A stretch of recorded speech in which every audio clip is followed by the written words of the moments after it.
Welcome to Sense and Sustainability, your podcast channel for sustainable procurement. We hope you like what you hear. Please go to www.iso2400.org for more information, learning resources, tools, and much more. Hi, I'm Sean McCarthy, Director of Action and Sustainability Community Interest Company, and it's my pleasure today to introduce Robert Stephenson. Robert, welcome. Thank you so much.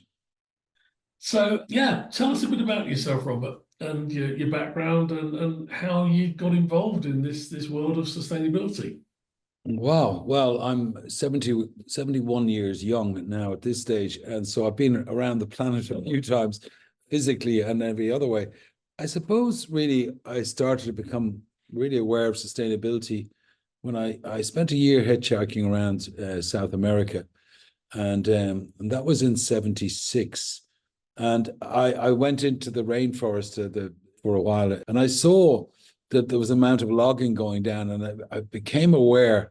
And then I suppose about 5 or 6 years ago, I was reading something, and they were saying that since I was there in 76, half of the rainforest that I actually visited has now disappeared, the Amazon. And that really gave me a shock. And then I spent a lot of years in music and in education. I developed a program called Blast Beat, which was about teaching young people how to set up and run their own event companies in schools and learn about business and life skills, leveraging their interest and passion around music to actually get them involved in business.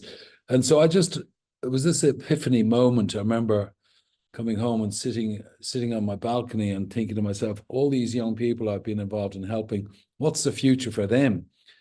And I realized then that I had to just focus on climate action, and that it was getting to the point of such critical urgency that nothing else was more important than that, because we have no future without doing something about the way we live on this beautiful planet and how we're destroying it. And that's really why I started Climate Actions Now at that point. So really it's the most important thing I'm going to do in my life is what I'm doing now, which is to do my bit, whatever I can, towards bringing the awareness of the need for sustainable industry, sustainable everything, lifestyle, agriculture, everything. And that's where I am right now. And I'm busy working in that regard, but mostly in Africa now. Thank you. So, what takes you to Africa? I mean, I'm aware that most of your work is there. What draws you to doing work in Africa? Well, I've always been interested in Africa as a kid. I collected stamps, and I had a huge collection of actually mostly British colonies at that time, stamps. And I was fascinated because I could learn so much from the stamps about what Africa was like even. And I was, I suppose, attracted to Africa. I don't really know why, but when I came here first was in 2006. I brought the Blast Beat program, which is this social enterprise a life skills program, to Cape Town, because I'd always wanted to travel to Cape Town. So I came here, knew nobody except one person, but in about 3 weeks, I had 8 schools signing up for the program. And I fell in love with Cape Town, and I fell in love in Greece. Now, I've been to different parts of Africa, but this is the place that I sort of said, well, I would be so happy living here.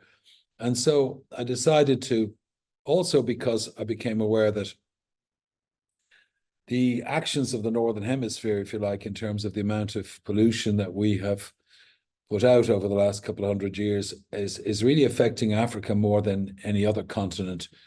Although we're all being affected, it seems to be more dramatic here. And so I decided, for all of those reasons, that I wanted to focus on Africa, because it's also it's a challenging and exciting place. And there's a lot of opportunities, a lot of potential here.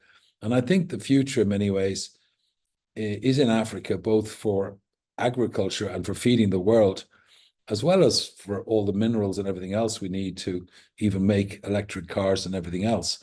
So I think Africa is key, but it's a continent that's still wrapped in almost in darkness in the eyes of most of the Northern Hemisphere, because if you don't come here and see it yourself and experience Africa, you really have a very, shall we say, tarnished picture of what it's actually like. And I find that I've fallen in love with so many different parts of Africa now that I'm happier here. Simple as that.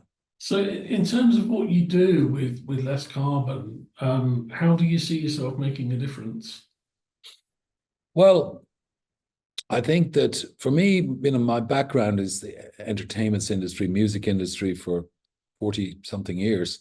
And I'm very passionate about music. I'm very passionate about education. I created the Can Be program, the Blast Beat program, which I got going in 4 continents, which is teaching young people how to set up and run their own social enterprises. And so I thought that using the skill set that I have, that I could make a difference, because you might wonder what's the relationship between music and climate action or CO2.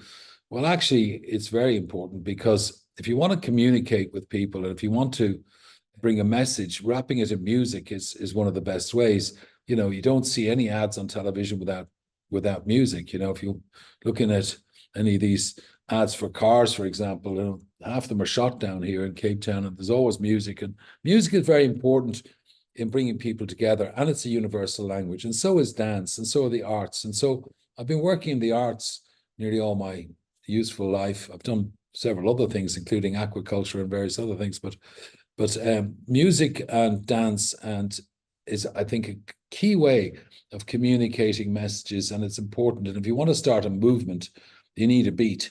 So I'm trying to put the beat into this background of climate sustainability.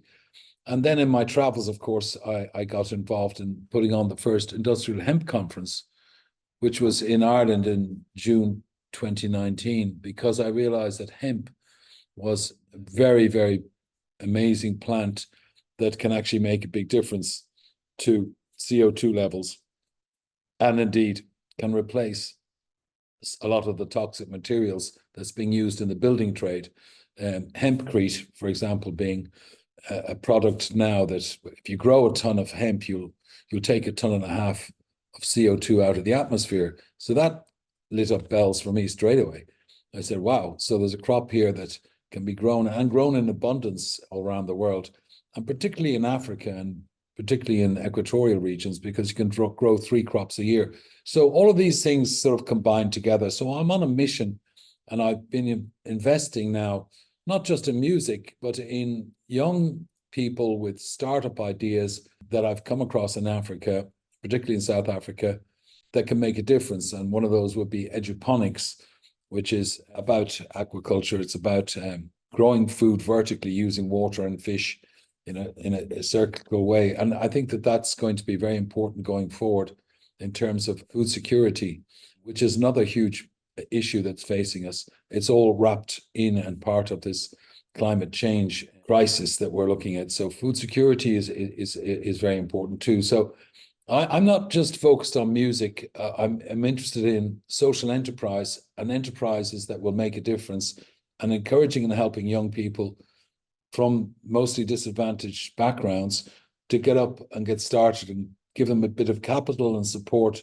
to bring their ideas to fulfillment. So yes, it's really, and I didn't sit down and decide to do this in that way. It just sort of happened organically. I got involved with different artists and young musicians here that I thought were great. And then we started making songs around climate change. And then I met other people like Mikhail Akom, who came in with eduponics, and I loved his ideas about growing food. And so I invested there. I met this young surfer who, was doing beach cleans and was very concerned about all the plastic in the sea around where he surfs here in Muizenberg in Cape Town. And he was getting odd jobs teaching surf, but then I helped him set up his own business. And now he's got Surfskate South Africa. He's employing other people. He's doing great work in terms of climate action as well by being an ambassador. So then one by one, we're finding these young people with good ideas and helping them to start up their businesses and investing in them. And they all became climate action ambassadors. And so we're building a movement bit by bit. So at the moment, we're involved in music. We're involved in things like there's, shall we say, the Cape Flats here is a notorious and very underprivileged part of Cape Town where there's a lot of gangs and there's a lot of poverty. So now we're growing vegetables there, and the kids are growing vegetables. We're showing them how. So it's quite a diverse. It's really community based, and it's about empowering young people and giving them the tools they need to be successful, and all of them with an awareness and an idea about that they want to make a difference around reducing pollution, reducing greenhouse gases, getting involved in a business that will actually promote the cause, using music to promote the cause, or dance, or indeed do something about it like aquaponics.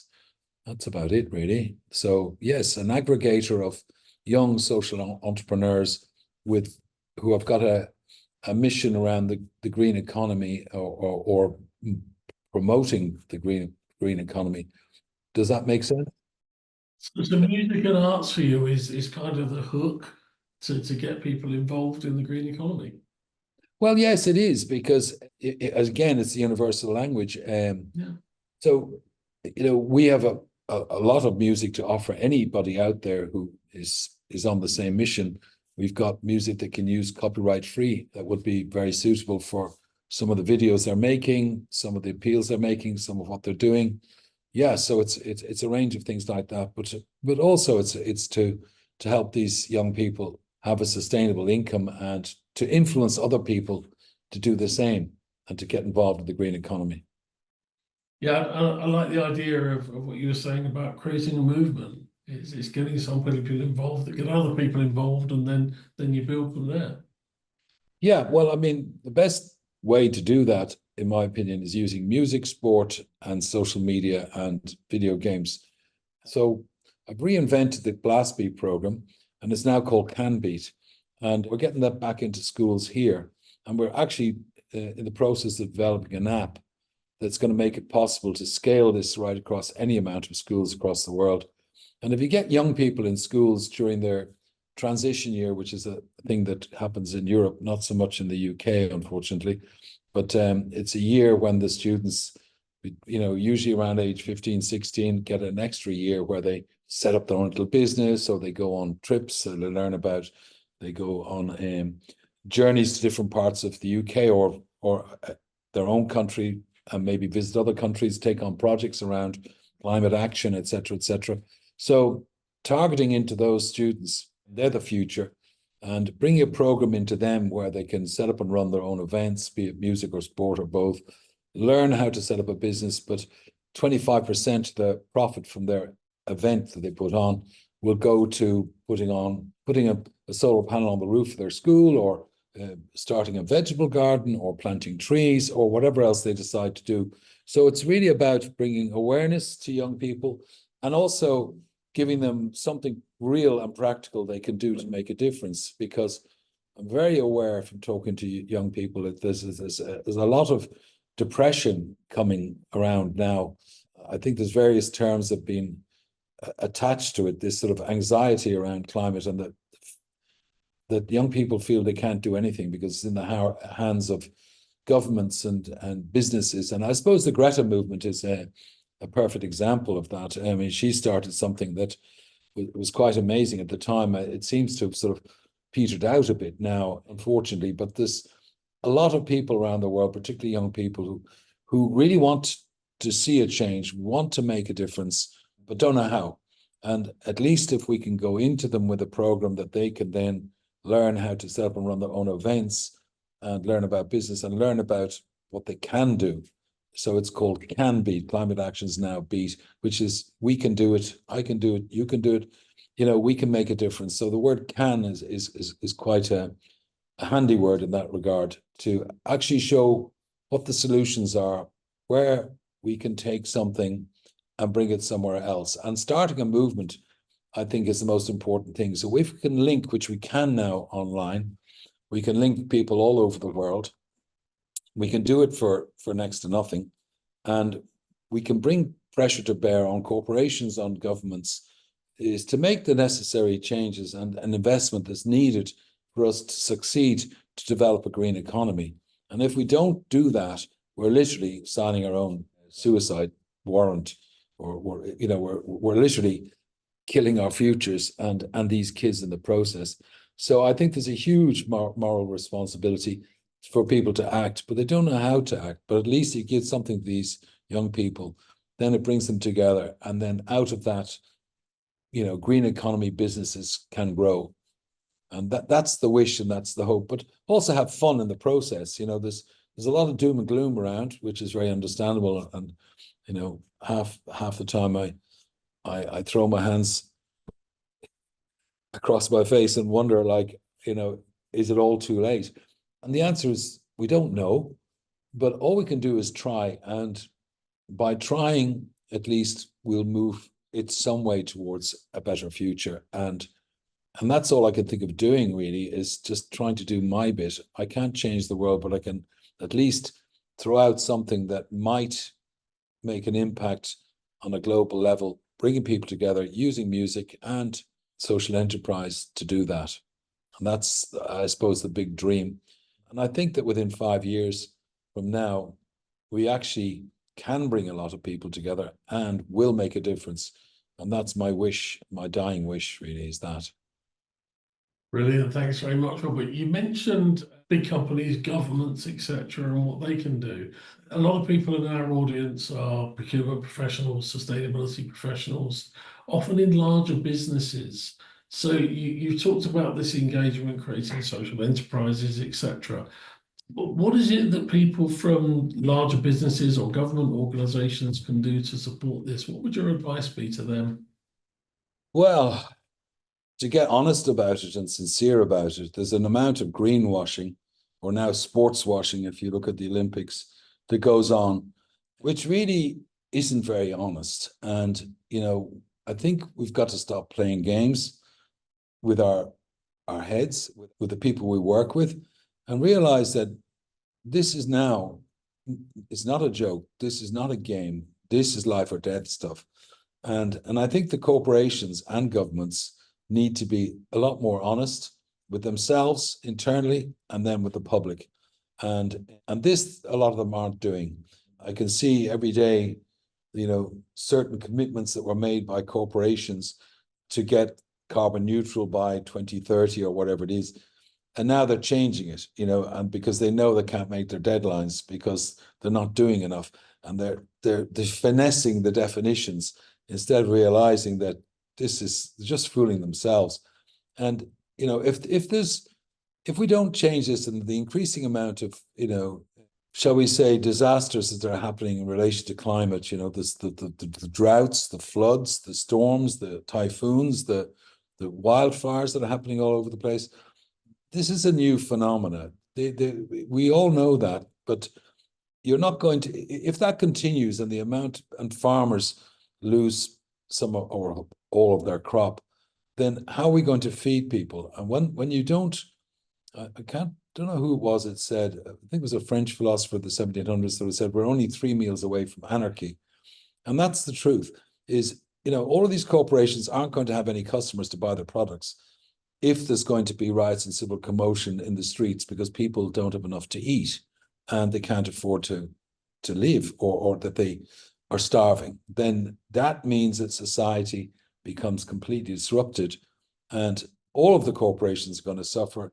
Everybody's going to suffer. So they got to really wake up and be honest. And that's what they're not being. So my message is wake up, be honest. Actually, on that score, we made a great video, which, I'd love to play you. It's Oh Environment, that these children in Uganda, they wrote this poem for me because they knew I was coming up to visit the school. And I'd been there before and recorded them dancing and singing, and they wrote this poem called Oh Environment. And I was so moved by this poem that we made a video out of it. But they're saying things like, it's coming from the mouths of these children on the top of a mountain overlooking the rainforest, the Bwindi rainforest. And they're sort of saying, protect your animals, do not cut down trees, educate yourself, and wake up. They're saying, wake up. And so maybe we could throw that video into this. Do send it over, Robert. Yeah, we'd love to show it. I think it's very moving, but it's also very beautiful in many ways. And that's the advice from these children. I think we should listen to their advice. And I think that young people don't have much of a voice, but the future is more theirs. They should have a bigger voice than anybody else, but it's been suppressed and minimized. And now even in the UK, you know, the way they're arresting protesters and I believe denying them their civil liberties and rights. The corporations are putting pressure and people are putting pressure on government to come down hard on people who protest around the issues of climate change that the governments and corporations are not dealing with. So I think it's all going in the wrong direction at the moment. And I'm fearful for the future, and I'm fearful for democracy, to be honest. I like your point about honesty, because now it's very trendy to have green stuff in your advertising, your marketing. It's become a thing, but as you say, a lot of it is really not very honest at all. It is just marketing, eco bling. Exactly. And it's just like when those people who are working in those companies, corporations, oil companies indeed, do they not have children? Do they not go back to their families? And like, you know, I mean, I don't get it. I don't get how, you know, people in positions of power and influence don't realize the urgency and the need for this, but also because I don't understand that they don't really appreciate how big the green economy can be and how many more people can be employed and how we can actually create a better world by being forced to, in a way. So yeah, there's the dilemma, isn't it? Absolutely. It's been fascinating listening to you, Robert. Obviously, I'm very familiar with your work and a great advocate for what you do. And yeah, I'd like to wish you all the best and thank you. I'm sure our audience are going to love to hearing from you. Just about to say, is there anything else you'd like to cover? But yeah, do talk about building and work. Yeah, well, I think, you know, let's face it, the building is one of the most polluting industries that exist. And thankfully you, through your organization and many other people, are starting to bring about change within the industry. But again, unfortunately, it's going too slowly.